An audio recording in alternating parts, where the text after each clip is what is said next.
definitely lacked in the last few formats, probably why it has fallen down just a little bit. And even Diego decided to, he's already top 4 at regional this season, but he did it with Jolting Box. So it's interesting that he's defaulting back to Raging Bolt. I also feel like when Raging Bolt is the least expected is when it's going to be the strongest, right? And we're seeing sort of an energy discard duel between these two decks. That's for sure. As looking at a couple of pricing now, nothing too crazy of note besides the Latias. Maybe might stunt Diego's maneuverability, but other than that, multiple copies of everything in the deck so far. The one of that Crispin, it is...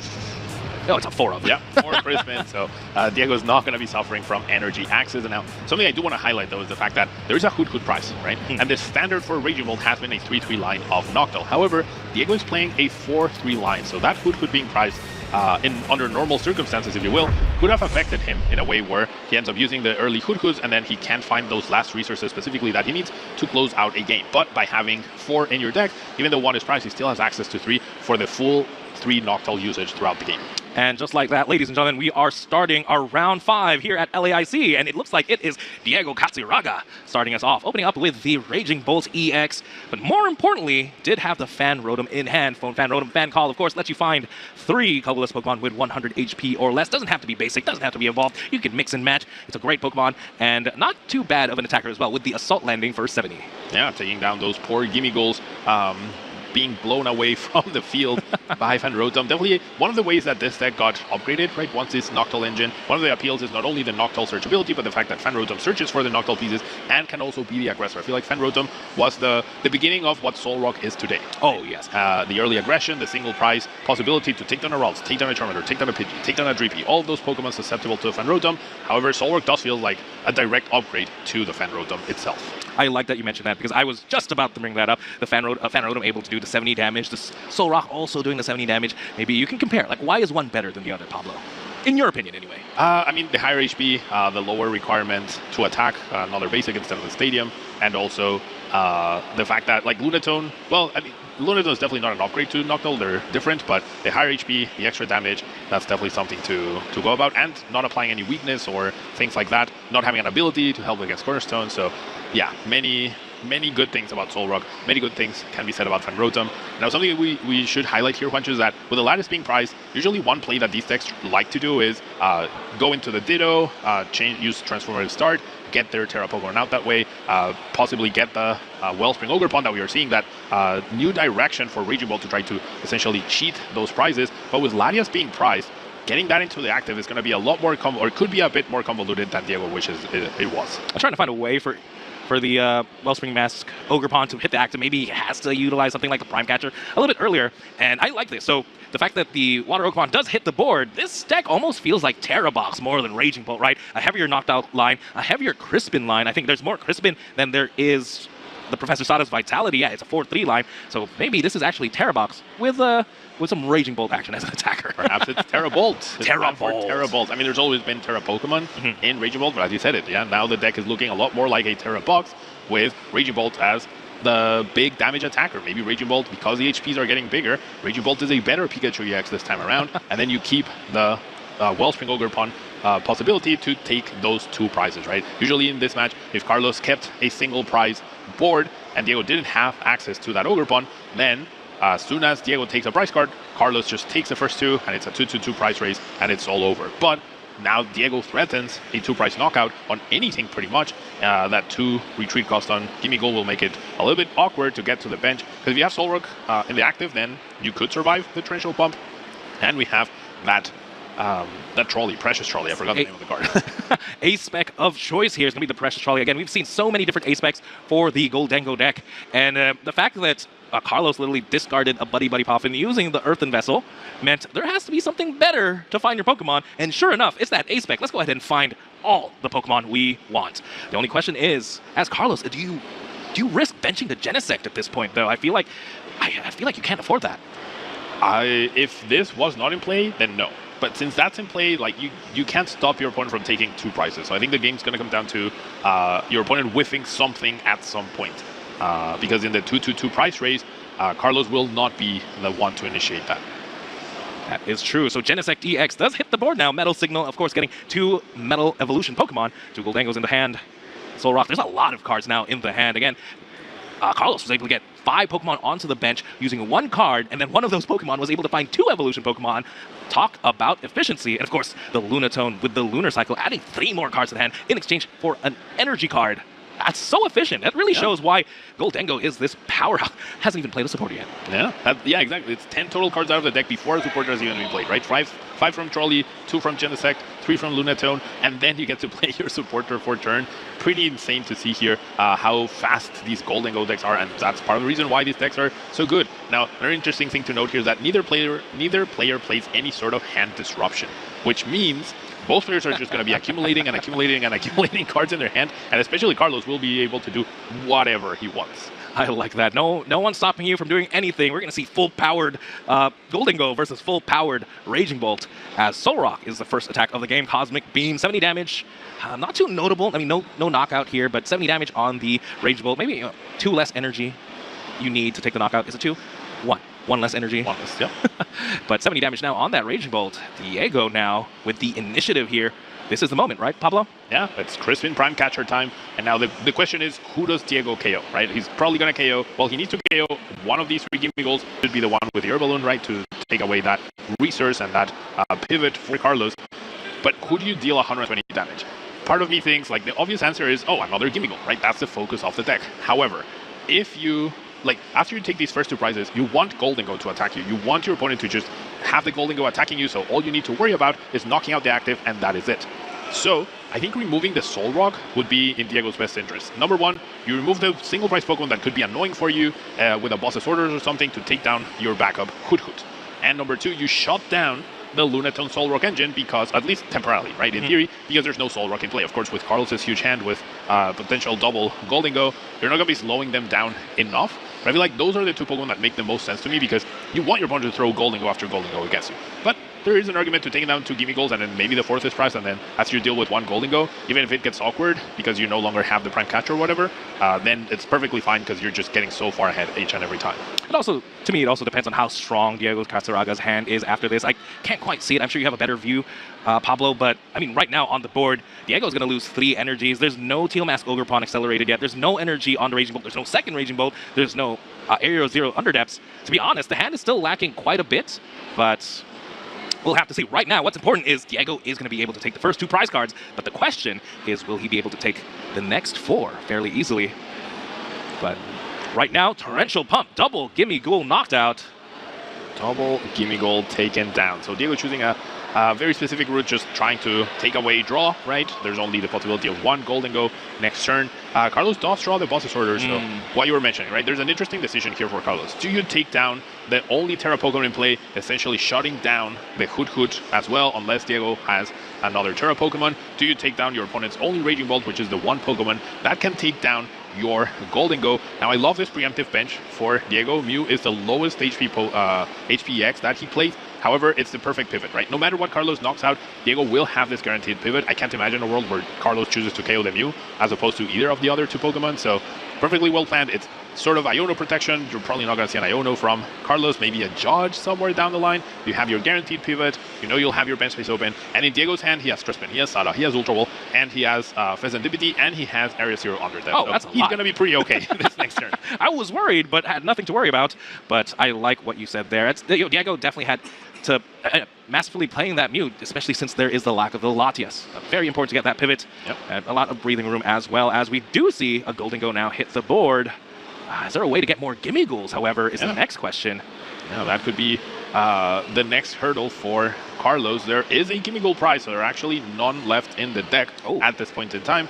And Carlos does play a copy of Lana's Aid for recovery, and that is it. So if Carlos doesn't find his 1 copy of Lana's Aid, he will not be able to have a backup Gimme Goal on the bench, and that means if Diego gets knockout on this Gholdengo, I want to say it's almost game over at that point.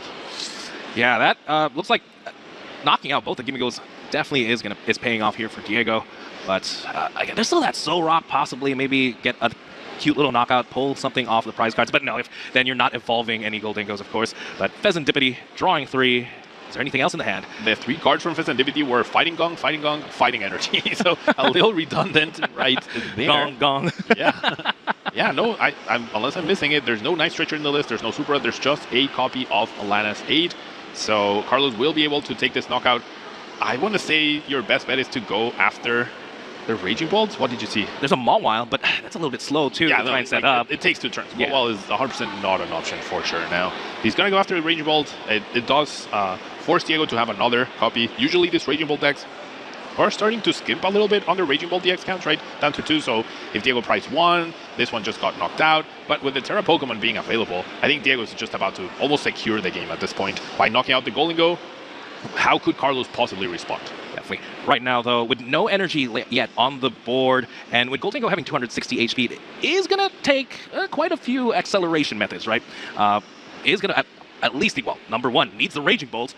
Number 2, maybe needs a second Ancient Pokemon if Sada is going to be used to be able to accelerate 2 energies. We haven't seen a Teal Mask Ogerpon yet either, so still missing a couple of pieces. But, of course, if the knockout can be done here, you have to agree.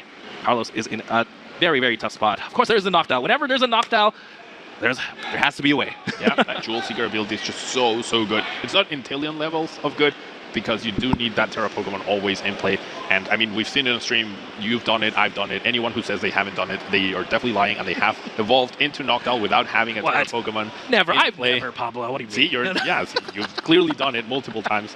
And yeah, now it's on Diego to piece things out. The biggest pain point for him right now is the energies in the discard pile, but now he has 2, so this Noctowl could get us double Nest Ball, right? And that way we get the Sada. We do need 2 energy from Sada. We also need an extra energy from the Teal Mask Ogerpon, right? And the energy for turn. That's how we get 4 basic energies into play, powered up, ready to take down this Gholdengo.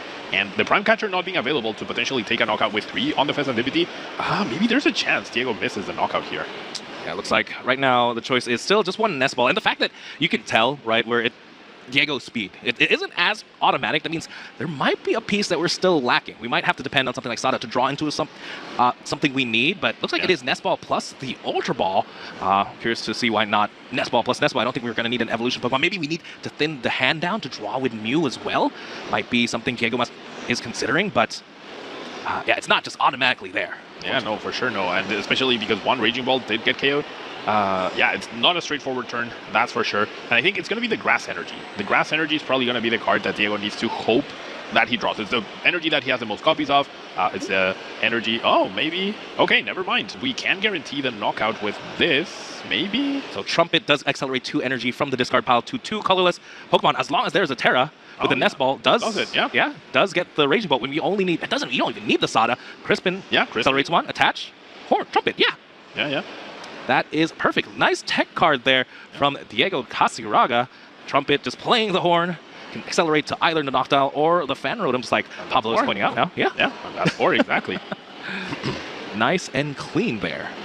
Yeah, the Trumpet took him a little bit to figure everything out, to piece everything together. I think he might have been like a little bit lucky, like I was, on that extra energy with the Teal Mask Ogerpon and whatnot, but there we have it. There's the 4 energies, and we have Mew, we have Fez. We have everything we could possibly want in our hand to recover from this. Well, maybe not everything. We're missing Teal Mask Ogerpon and the Grass.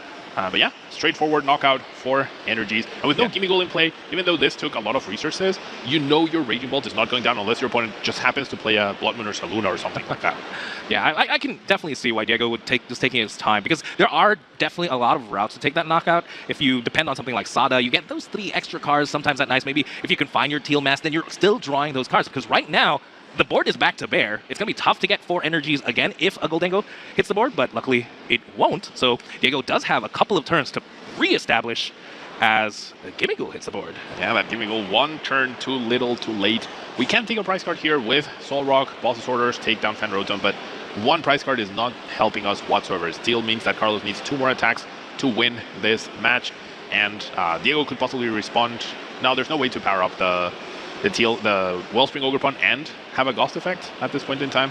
It's just going to be bringing up the Noctowl, though, maybe trying to buy himself a turn. But yeah, this is just going to let Diego get a huge board, a very stable board, and basically make it so that whenever Gholdengo attacks, he's just going to be ready for it. Yes, and yeah, just like that, Soul Rock does attack the Noctowl. I like the Boss's Orders. If with no energy on the board and no way to really retreat the Noctowl, it almost guarantees there is going to be at least no knockout this turn. Exactly. It guarantees there's no knockout this turn, but it just means you're delaying your opponent's win. That's all this is accomplishing. Because whenever, like now they have essentially a free turn, you need them to completely whiff with an 8-card hand, which is very unlikely to happen. So this is just a turn where Diego gets to prepare for the incoming Gholdengo, and then once that hits the board and KOs whatever it wants to KO, Diego just responds immediately and probably closes out the game. There's a world where Diego misplays, there's no Hoot or there's no second Raging Bolt, and gets in a little bit of trouble because of that. But someone of the caliber of a world champion, I'd be very surprised if that happened. Well, play to your outs. Luckily, this is a matchup that is fairly fast, so it's a two prizes versus 2 prize cards. 30 minutes left, though. Actually, you're right. Maybe. Yeah, is it though? Because there's been 20 minutes, and this game's not over. So if the match takes 25, right, and then game 2 takes another 25, I don't know if we're actually going to see a conclusion to this game as it currently stands. So I'm probably very insistent on this, but I generally think we saw it perfectly well executed by in that game 2 by Avan and Gustavo, by both players. As soon as you're out, right? This boss's orders defensively, if you were both at 2 prizes, completely understandable and the best play possible. When you're behind 2 against a Raging Bolt deck, that's where it gets a little sketchy, and that's where you should be trying to give yourself the advantage of now you get to go first, you are probably going to be able to be the aggressor, maybe get the first 2 prize cards yourself, and give yourself enough time for a game 3 to win the round. You know what, Pablo? I 100% agree with you, just because time really flew for me there. 20 minutes have already gone past. On paper, this should be a very fast matchup where we have 2 big EX Pokemon just swinging against each other, taking 2 prizes a pop. But yeah, it has been a minute now, and right now, nothing much is going to happen from Diego's field, but he is in the perfect position to do nothing this turn. Just set up. Getting ready to make sure that he can knock out whatever comes next. Probably Gholdengo. That's the thing. That's the issue with Carlos's current situation. He doesn't threaten pretty much anything overall. Now, because even if Carlos just takes this knockout on the Noctowl and leaves the Solrock in the active, he's not threatening game next turn, right? Yes. And then it's in Diego's benefit for this very long game 1, which he's heavily favored in currently, extends, and there's not a lot of time for game 2, and definitely no time for game 3, right? So every action taken at this point by Carlos, it's to the benefit of Diego at this point. And like I said, is there a window for Carlos to win? Yes. Is there a window for Diego to whiff at some point? Absolutely. This stadium is step number 1, right? This is forcing Diego to make a tough choice in the discards, and it's going to be the Mew, which honestly at this point, Mew is not going to be drawing us any cards, and we already have essentially 2 pivots established, so I think Diego's going to be okay. That's for sure, as right now, the Gimigo was promoted. That means we should be seeing at least a Gholdengo hit the board. Maybe Carlos is trying to think, oh, maybe he can evolve this Gholdengo, take a knockout on one of those 2 big Terra Pokemon. Maybe Diego struggles to respond at that point. That's the only out, right? This Gholdengo has to survive, and Carlos needs to take 2 prize cards. Yeah, and I think it's got to be the Raging Bolt, right? If you knock out either Terra, there's still a Terra left over. Knocking out Tealmats would definitely be way better than Wellspring, so that you take away that 1 card draw and the energy acceleration for next turn. I think the one perhaps ray of hope that Carlos might have at this point is that in order to pull off the KO, Diego needed a lot, and he also Night Stretchered the Raging Bolt back as opposed to finding one from the deck, right? So maybe he's thinking, okay, if the other Raging Bolt is prized and you don't have immediate access to Night Stretcher or whatnot, maybe that's the window he needs in order to get back into this game. And we have it. Sure enough, there is the boss's orders on the Raging Bolt EX. Is there enough energy in hand? I see 4. There is a lot of superior energy retrieval, though. Let's count it out properly. 1, 2, 3, 4, 5. 250 damage knocks out the Raging Bolt EX. Carlos goes down to 2. Let's see how Diego responds here. Again, it's going to take 4 energy plus a Raging Bolt to take a knockout on the Gholdengo. Starts off with that Pheasantipity. He finds it. There's an Ultra Ball in hand, but just like you mentioned, there's opted to not grab a Raging Bolt from the deck, so there's probably none. There was a Night Stretcher as well. Yeah, so Night Stretcher getting back the Raging Bolt. We can Ultra Ball possibly for the Noctowl. I mean, I don't know if we're missing anything. It's just making sure we piece this out and we can take this knockout. We have Sada, we have a Grass Energy, we have an energy switch. All right. Oh, it looks like it's going to be the energy switch on the Water Ogerpon plus the boss's orders with the Vitality Band is enough to take a knockout on both the Lunatone and the Solrock.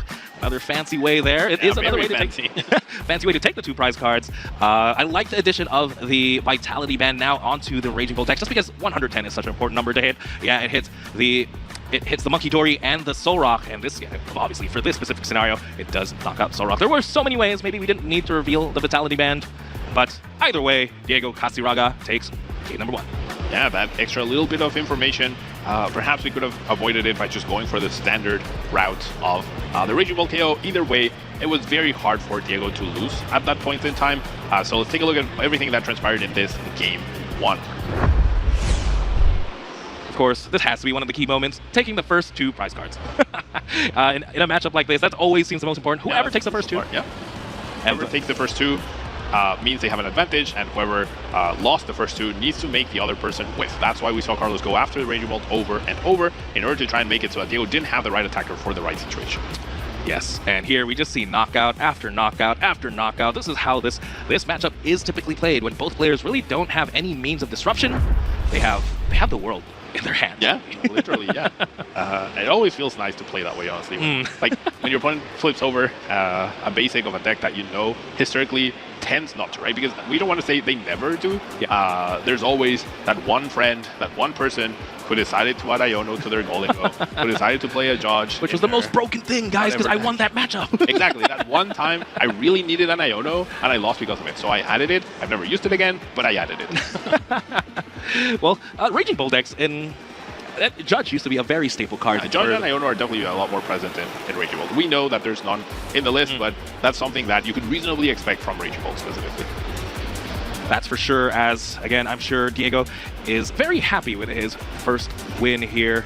But, ooh, looks like we're using the camera to... Okay. This is the view from if you were sitting outside and watching the game. And look at that, what beautiful, seamless transition. Seamless transition. I don't even know. I couldn't even tell we transitioned into the actual match. But yeah, starting us off is Diego, it seems. I generally thought Carlos would be choosing to go first. Diego now does need to try and piece out exactly what he did in the first game, right? And this time around, there is no Latias prize. There's Ditto, which in this particular situation would have been pretty useful, different from the previous match where he started Raging Bolt, and getting that out of the active is almost impossible. But no Ditto access to Grass Energy's prize, and now different than last time, the Noctowl being prized and being in the last 2 prizes probably means Diego will be limited to 2 Noctowl usages this game instead of 3. Possibly, but luckily Diego does... Oh no, yeah, it is just 3 Noctowl. 4-3, yeah.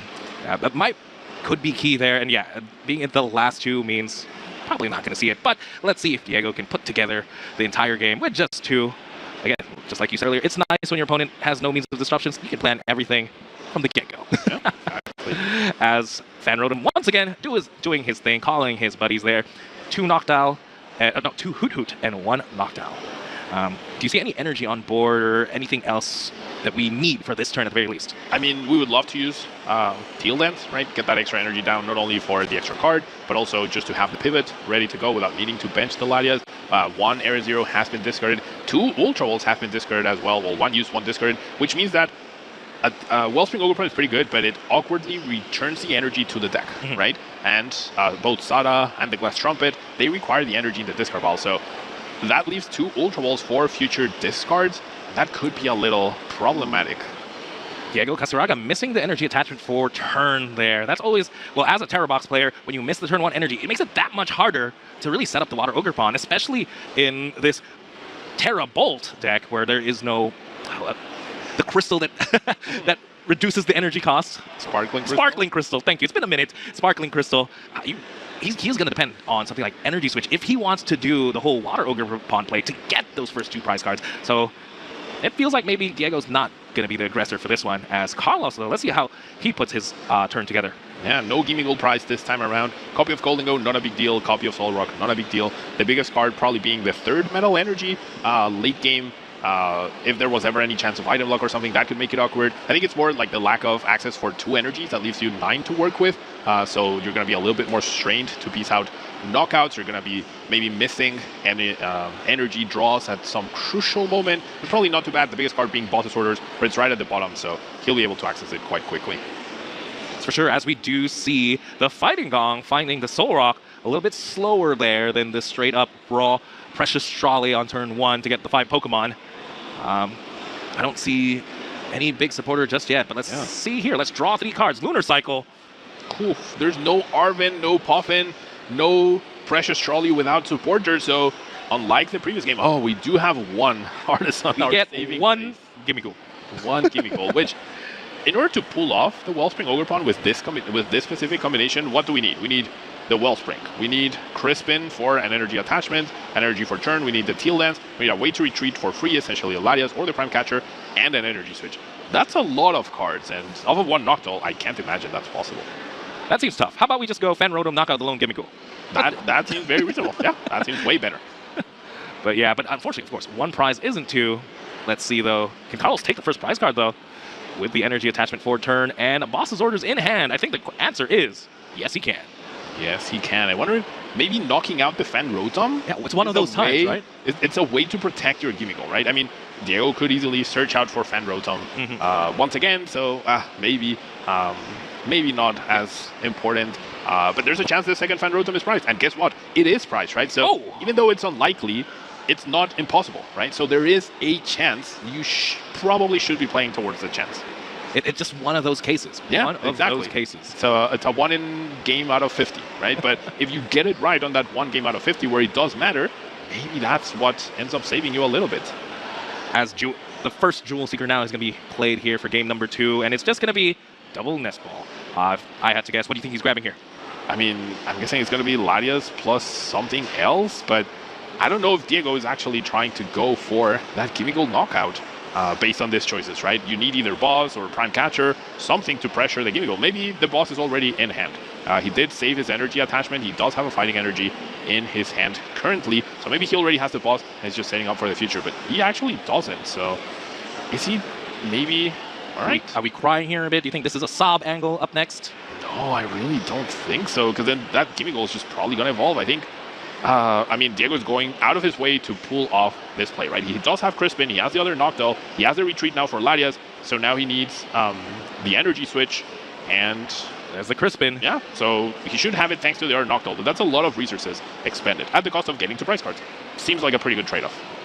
Well, we can get 2 prize cards. Is the Vitality Band also in hand? That's adding one more addition to the 5 cards he needed earlier just to take the knockout on the Gimmickle. Yeah, so it's either Prime Catcher or the Vitality Band, which he can search for with the second Noctowl. So, oh wow, got the Prime Catcher. Crazy. Still can attach for turn as well here. Yeah. He can pivot for turn.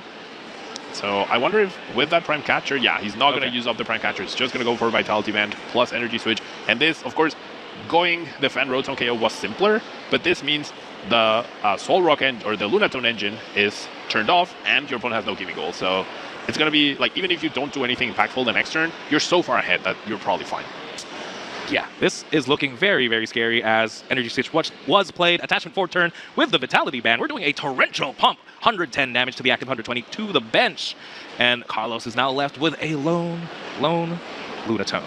Lone Lunatone has no help in hand, has 2 Gholdengos, does have a Genesect which he can bench so that he doesn't lose next turn, but that's it. There's nothing else in the hand. I think the only thing Carlos has going for him is the fact that Diego used both Noctowls in play, and we know the one is still in the prize card, so all Diego has to work with is whatever's in his hand right now, plus a couple of draws potentially. But right now, Genesect being played, it's always sad to be able to grab those Gholdengos without the baby Gimmickle to evolve to. Just in the hand. Thinning is winning, but maybe not in this situation right now. Gholdengo is good, but it's not that good. There's a lot of gold in that hand. A lot of gold, yep. Now we're going to see here's in Vessel Thin, a couple more cards. Can't draw off of Lunatone's ability because there is no Soul Rock in play. I mean, there's nothing in play. Honestly, it's just, I mean, Diego has a 3-card hand.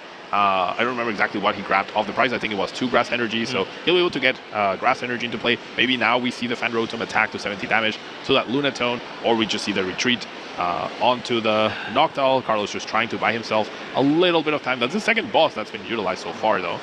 So if for whatever reason this game ends up dragging on and Carlos is able to get back into it, 2 boss's orders being down could possibly play into Diego's favor. We're going to see a draw for 1. 2 energy, boss's orders, and prime catcher in hand right now for Diego, so not a lot of help overall. Yeah, I can't even go for something like the Fan Rotom unless he expends the prime catcher, which is not worth it. So, slow turn, but luckily Carlos having a little bit of a slower turn. Arvin off the top 4. Carlos finally top decks a little bit of help. Probably knows that Diego's hand is not great, so is there ever an opening? I mean, if Carlos had a backup Gimmickle and had managed knockout on the Wellspring Ogerpon, Diego would have had nothing, right? So Diego is very far ahead at this point in time, but he's not, like Carlos is not out of it yet because Diego's hand is very lackluster at this point. Ooh, definitely what Carlos needs here. Just the precious trolley. That had to be the perfect top deck for Carlos. Just grabbing the Arvin. We now have 3 Gimmigos in the bench. There's no way we're not having a Gholdengo at least next turn. Carlos next turn is going to be drawing cards, taking knockouts. Diego now needs to do something potentially. Maybe not this turn. We'll have to see. Grabbing the Iron Bundle as well. Don't think matters as much, but hey, it's something you can grab as well too. And Carlos was very hesitant to grab the Fezandipity. I think it makes sense. It has that 10 less HP that it has compared to Gensec DX means Raging Bolt needs 1 whole energy less to knock it out, right? So that's going to be, that could be pretty impactful later down the line. So Carlos really playing to the late game with his current early game decisions, right? One big thing though is that with Lana's 8 being the only recovery card that Carlos has, one of these Gimmigos is never going to evolve because there's now 2 Gholdengos in the discard pile. So that could be a little problematic in terms of being a little bit lackluster overall with the draw power and whatnot. Yeah, I mean, looking pretty good now for Carlos. Full field of Gimmigos.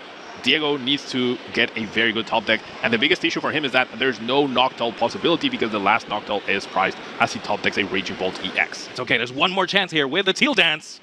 It's the second copy of Wellspring. There's a lot of Pokemon in hand. Not the right Pokemon you need, though, but... Not the right Pokemon you need. Maybe now it's time to sob.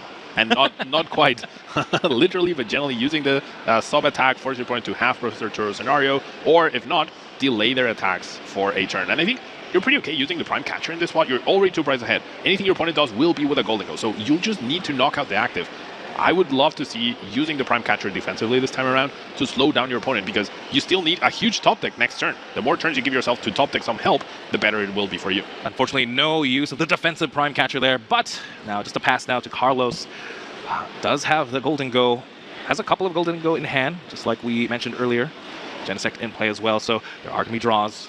Unfortunately, 2 Boss's Orders are down, but luckily he does play the full 4, right? So if he wanted to take a 2 prize turn, there is definitely a possibility, as Turo was drawn from the coin bonus. It was the second card from coin bonus. So if any Pokemon had been subbed that couldn't evolve to remove the effect, then Diego would have guaranteed himself at least 1 extra turn. Now the question becomes, does Carlos have enough energy to knock out this Noctowl? Does he even want to? Does he take a slower turn, trying to find more Boss's Orders? But with 2 Boss's Orders being down, the 8th pick being revealed that it is not, in fact, Prime Catcher, we could get to a late game situation where Diego needs to buy himself a turn. Carlos is out of Boss's Orders, and therefore Diego knows he's pretty safe as long as he keeps 2 single price Pokemon in play to play around the Iron Bundle. I like it. Right now, taking knockout 2 on the Noctowl doesn't seem too bad.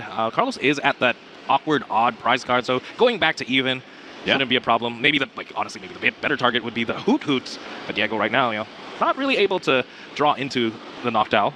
So, well, there it is, though. Yeah, Carlos definitely doesn't know that there's that extra Noctowl prize, right? So if you have to prepare for the worst that your opponent could do, go after the Hoot Hoot, looking pretty good, but that is the 3rd Boss's Orders being utilized. So now we're definitely in a situation where if Carlos needs to take a 2 prize knockout on the bench, back-to-back turns, it's impossible, so Diego can find himself in a situation where he can buy himself a turn. I couldn't tell what Diego top decked. He has a Wellspring, he has an energy, he doesn't have anything in his hand, Wancho. Oh no, this is exactly what Carlos needed to come back into it. They're tied 4-4 apiece. The next person to take the next 2 prize cards should, in theory, win this game. And it's starting to look like it's not going to be Diego Kasuraga. So much for being super aggressive decks that just go back-to-back-to-back knockouts in quick games, right? There's 9 minutes left for tied to 4 prizes in game 2. And it's looking like one of these players is going to try and buy themselves some time by playing defensively. Yes. Pablo, what world are we living in right now where there's a possibility that Raging Bolt versus Gholdengo ties, whereas we had a Gardevoir matchup game 3 without having to go into overtime? I know, I mean, if you had asked me that before the tournament, I would have told you it would have happened the actual opposite way. Now, Diego did go for the aggression, went for the Boss's Orders on the Gimme Goal, took the knockout with Van Rotom, and found Ditto off his prize card. So still no help whatsoever for Diego, and things are now looking very grim. Carlos is down for a 3 Boss's Orders, so there's only 1 left, and even if he finds it now and takes a 2 prize knockout now, he won't be able to use another Gusting Effect to finish the game the turn after, right? So we're guaranteed to see a couple extra turns for Diego, a couple extra cards off the top, see if he can close things out a little bit sooner. Not looking great, though. Yes, and Carlos again, even if he has to just attack through the Fan Rotom, I feel like he might be still in a great spot in any case. But right now, and so many cards in his hand, has the Turo as well too. So we know like Soblock isn't a good game plan at the moment. But it's just going to be the Arvin here. Yeah, it's crazy how this game... Probably just thinning the deck, I was thinking. Arvin, I don't think he needs anything in particular. Yeah, probably not. And it's crazy how this game has, or this series has played out. The game where Carlos started their ace-spec raw in their hand, they lost. And the game where their single gimme goal was knocked out on the second turn of the game, they're probably going to win. We see the knockout on the Fan Rotom getting closer and closer. Finally unlocks a Gholdengo from the prize cards. Actually, there were not 2 Gholdengos in the discard pile. One was prized, one in the discard. But yeah, there was only access to 2 of them. Right now, though, Diego Casiraga does have a Crispin. Yeah, off the top. So could still walk away with this one, because now the knockout is guaranteed. Crispin should be able to accelerate both, well, accelerate one of the lightning or fighting, and then attach for turn. I don't know if there's a fighting left, though. There's one on Wellspring, one just got discarded on the Fan Rotom. There's no fighting energy left. There's no fighting energy left in the deck. I mean, unless I saw wrong, right? But yeah, there's 2 in the discard pile, 1 on the Wellspring. I wasn't sure if the last one was or where it was. Yeah, there's no access to a KO right now. Well, there is a way to go back to even, though, and it is going to be that Water Ogerpon is going to damage the active, but at least there is a target on the bench. Taking 1 prize card here does bring you down to even at the very least. Yeah, it also softens up the Gholdengo in terms of like making it easier for your Raging Bolt to take the upcoming knockout. Noctowl still in the prize cards, most likely. Any of the 2 cards, to be honest, any of the top 2 cards in the prize cards could win Diego Casiraga the game. Either the Crispin or the Noctowl. The Crispin, now the energy has been shuffled into the deck. Yeah, that's true. But if he draws it in the correct order, draws the 1 useless card in the prize cards. Wow, yeah, no help of the prize cards. Well, Noctowl's no longer useful, right? Because there's no... Oh, that's true. Hood, but yeah, that Crispin could have been so key. He does play 4, right? So he could still find the next one off the top. Now, Carlos has a big decision, or a big turn here. If he can go boss KO the Raging Bolt, that would be pretty big. He knows Diego's hand is pretty bad, and that would just be asking him to find another close out this game. He also probably wants to play it as safe as possible, go back into the non-damaged Gholdengo, make sure that Diego is required 4 energies to win, or 3 and a Prime Catcher, as opposed to just 3, which is in the active spot right now. Yeah, crazy turn of events. Diego started off so hot this game, and now he's completely drawing cold. He's at the mercy of a top deck here. It has to be a top deck of a supporter, right? It has to be either the Crispin, the Professor Sada, maybe a way to draw. So I guess there are a lot of live cards, but right now, Carlos has a lot of cards. Oof, there's the boss's orders off the top from the coin bonus. So if Carlos commits to the boss's orders right now, a supporter is definitely not enough for Diego. He would need to top deck something like Fezandipity into an S-Ball plus the supporter itself. So this would really shut down a lot of options for Diego if Carlos ends up using his boss. But I'm sure there's many things running through his mind right now. One of those is, this is my last boss's orders. Yeah, so do I need it in this scenario? Is it worth keeping? He's eyeing it up. He's putting it at the forefront of his hand. And if he was at 4 prizes left, I would say keep it. But because he isn't, I think you should just go for it. You put yourself down to 1 prize card, 1 more attack, and it's game over. He goes after the energy instead of the Raging Bolt, so this also complicates things essentially for Diego, but it keeps Professor Sada live as a potential decent draw, right? Not the best, but decent. I think we know that Diego Casiraga has the Prime Catcher in hand, so even with a supporter, unfortunately, the damage on the Gholdengo was just 100, so he has 160 HP at the moment, so even the supporter plus the Prime Catcher isn't enough. He has to refine the Teal Mask Ogerpon, so that's just plus 1 more piece, 1 more top deck. It still is the Fezandipity draw, and let's heal a little bit more now. I don't think it... Does that matter? It does. I don't think it does. No. Winning is winning. All right, huge card off the top here, and it's a Lightning Energy. No help whatsoever. I think it's sub time now, finally, for Diego.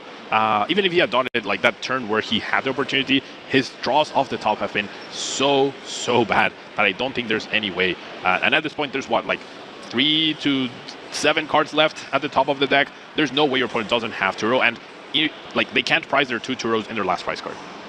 Maybe Diego can hope that he only plays 1, and that's the last prize card. Yeah, I mean, you mentioned yourself, play to your outs. That's possibly the out that Diego could be eyeing up. The only possibility that he has. Yeah, we're gonna see the Prime Catcher. We're gonna see the Sob. I wonder if it will be enough. But then I stop wondering because I can see Carlos's hand, and I know it's not enough. Ooh, Sob isn't gonna work. Diego's Casiraga is gonna have to Sob in real life because Carlos takes this game number 2. That means we're going to a game 3 with 1 minute and 40 seconds left. Okay, something.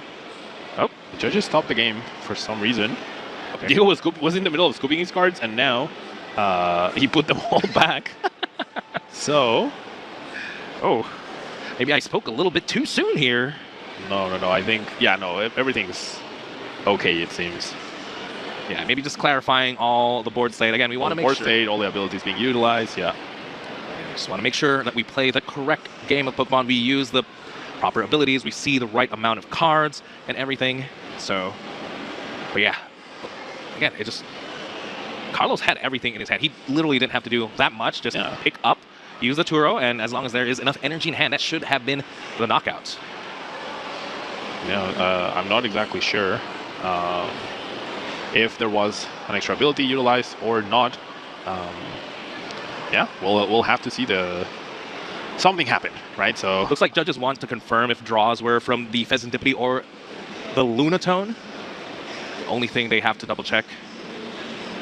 I'm sure they'll sort things out here. Because Carlos cannot have drawn for Pheasantipity just because obviously no knockout has been taken. That's a question of, was an energy discarded at that point? I could have thought that Carlos just had everything in hand. It's a massive, massive hand. That's what Gholdengo is good at doing. If you don't use your Ionos, if you don't have any hand disruptions, no Zerosics. So it should have been, everything should have been there. I didn't see the Lunatone get tapped at all. It was coin bonuses, fast draw. Is there a fighting energy in the discard pile? Is there? Yeah, I didn't see any fighting energy get discarded either. So again, this is why we use those markers to make sure what ability we're using. Because unfortunately, if Carlos did draw using the Pheasantipity, that is an illegal move. Of course, no knockout was taken just yet there, and that's information. That's 3 extra cards of information. Even if he could have drawn with the Lunatone. Yeah, no, of course. If that happened, then absolutely, it would be pretty crazy that there was a double price penalty awarded to Diego when he was in the middle of scooping his cards as his opponent showed the superior energy retrieval. Yeah, that would be a crazy turn of events for sure. Walking away from a tie to a win off of that happening, that would be pretty crazy to see. Yeah. But again, we'll just have to wait and see what the judges decide. Again, there's a lot of resources they can use to make this decision. They can watch things back. Luckily, it is a stream game. But yeah, very, very funny. Again, that's thinking, you just lost the match. Wait, there's some hope for some reason? Sure.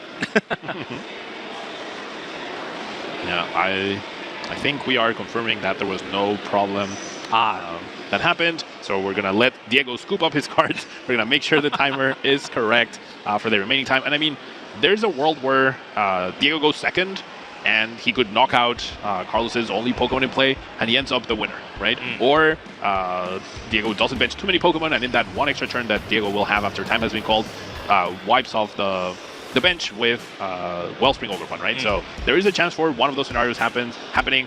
If either player benches more than 2 or 3 Pokemon, there's no way we are seeing a conclusion to this fast-paced match. Oh, wow. First, I did not expect this matchup to go into a tie. Again, I was just thinking of theory and how these matchups typically play, but that first game did take a minute. Again, I believe over 20 minutes on that first game. But hey, again, anything's possible. You can even have the perfect turn where, yes, your opponent benches 2. You go Crispin plus the E-Switch plus the Teal Mask Ogerpon. Things can happen. I've seen crazier in the Pokemon trading card game. Things can happen. Oh, we've definitely seen crazy for sure. All right, so we're going to set up for this game 3. Let's see what is going to happen here. We could go in for an exciting turn of events where one player, and I mean, it could happen to Diego as well, right? He ends up with a very bad hand, single Pokemon in play, and then Gholdengo just goes crazy on him and benches him out, right? That is a win condition that can happen in the Pokemon trading card game. If you've been playing for any amount of time longer than 2 weeks, it's probably happened to you as well, where you just end up drawing a bad combination of cards and you can't put anything into play and you lose the game that way. So yeah, we'll have to see if that ends up happening in this game 3 as judges are still discussing things with players. I think if we talk about that last game, I think we can confirm that it was the Gholdengo that was the draw. That's why there was no discard of the energy. Yeah, Lunatone was definitely not used at all during that. There were a lot of cards drawn. So Lunatone might have moved when moving all the abilities and tapping the cards, but no, Lunatone was definitely not used whatsoever. So if we can confirm that energy was not discarded, that means Lunatone must have not been used, and of course, no knockout, so that means Serendipity could not be used. The only draw there was the Gholdengo. It's so funny just because there's so many ways to draw cards. We have to double check which one you actually tapped. And I guess a problem could arise then as well is that if you use the Gholdengo draw to draw 2, but you actually draw 3, that could be a problem. Yeah. You know what I did by mistake, of course, in the special championship of Argentina? I said trade from Zoroark EX, and I had Fez active that turn. And in my mind, I was thinking, maybe I should have used Fez first, flip the script first. And because I was thinking about Serendipity, I saw the third card, and of course, got the appropriate judge call for it. So yeah, silly mistake. Sometimes you're so in your head that these mistakes will happen. And we saw it already in round 1 by 2 of the world's best players. Yeah, that is true.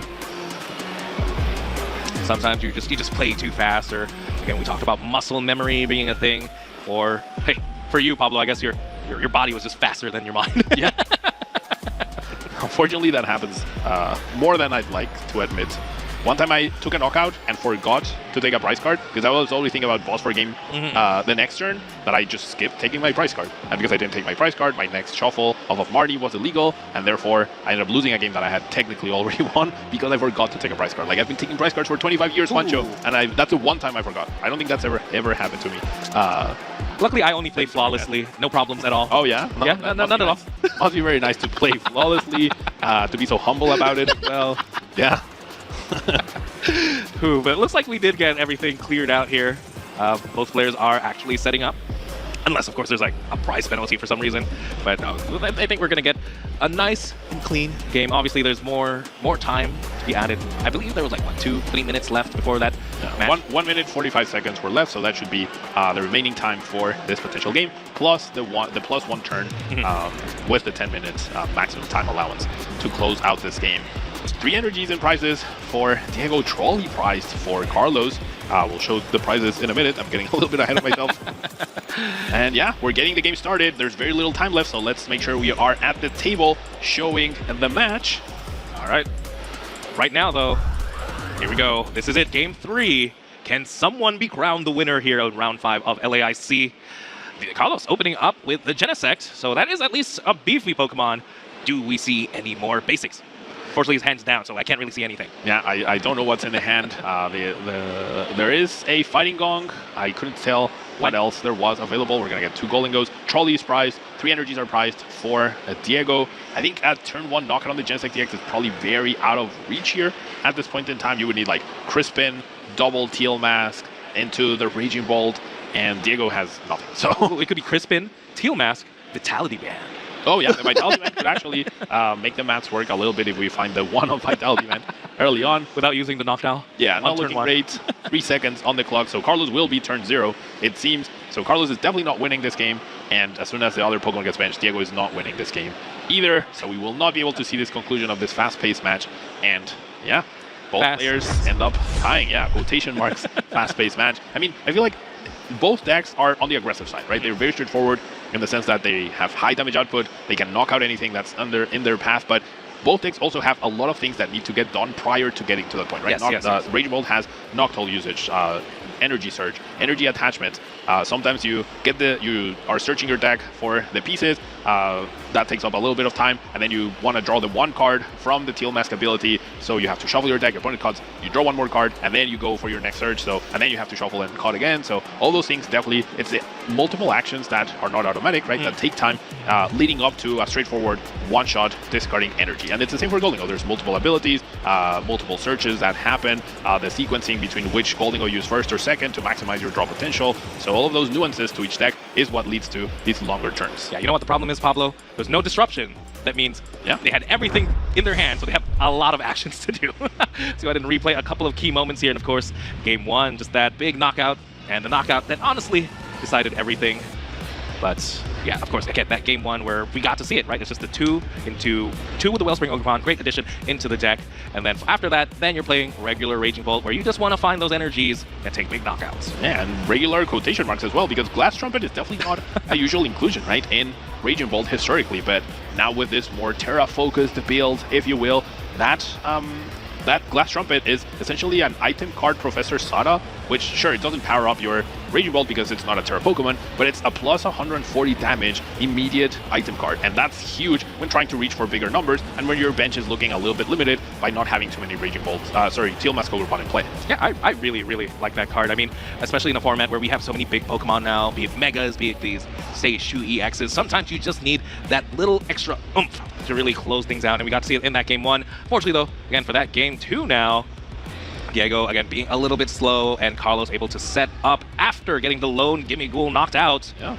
Maybe the key was not to bench all the Gimmighouls on turn 1. Yeah, maybe that's how you approach the matchup. You bait your opponent with one Gimmighoul, and then they go out of their way to knock it out.